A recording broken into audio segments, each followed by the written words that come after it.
Hello everyone, আমার নতুন একটা ভিডিওতে আপনাদের অনেক অনেক স্বাগত। আশা করছি সবাই অনেক ভালো আছেন। তো আজকে রান্না দিয়েই শুরু হলো। এই যে একটা ড্রাগন গাছ, এই গাছটা পরিত্যক্ত অবস্থায় ছিল, কোনো রকমভাবে তুলে এনে একে এখানে রাখা হয়েছে। ও সেখান থেকেই আর কি গজানো শুরু হয়ে গেছে। আর এই যে আমার সন্ধ্যামালতী গাছ, এই যে গাছটা এটা হলো চুই গাছ। জানি না আসলে এটা চুই গাছ কি। আমি একটু ফুল তুলবো এই জন্য এখানে এসেছি। এসে দেখি বিলম্ব গাছে এত পরিমাণ ফুল ধরেছে, সাথে ফলও আছে। আর এই যে জবা ফুল গাছে একটা ফুল আছে, সেই একটা ফুলই আমি নিয়ে যাব। এ হচ্ছে আমার কারিপাতা গাছ। এরা অনেক যত্নের, অনেক খুঁজে খুঁজে এদের আনা এবং বাড়িতে রাখা হয়েছে। এই যে ফুলটা এনে এখন আমি মাকে দেব। মায়ের কপালে দেখছেন কত বড় একটা টিপ পরানো হয়েছে।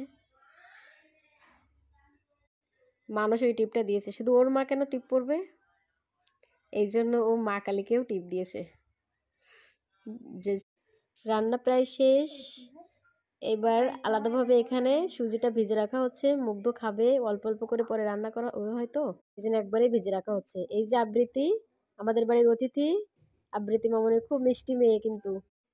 এই যে আবৃত্তিকে একটু নাস্তা দেওয়া হবে। আবৃত্তিকে আমি বলেছি যে তুমি কেকটা খেয়ে রিভিউ দেবে যে কেমন হয়েছে, কিন্তু বুঝতেই পারলো না, ছোট মানুষ তো। এবার ওকে কেকটা কেটে দেব, দেখি কি বলে ও খেয়ে। বাড়ির কেক আর দোকানের কেকের ভেতরে কতটা ডিফারেন্স একটু দেখলেই বুঝতে পারবেন আপনারা।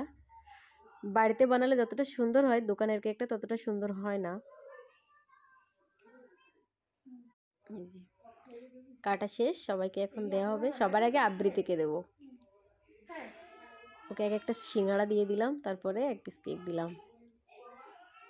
ওকে খাইয়ে দিতে গেলে ও খাবেই না, কারণ নিজে নিজে খেতে বেশি পছন্দ করে।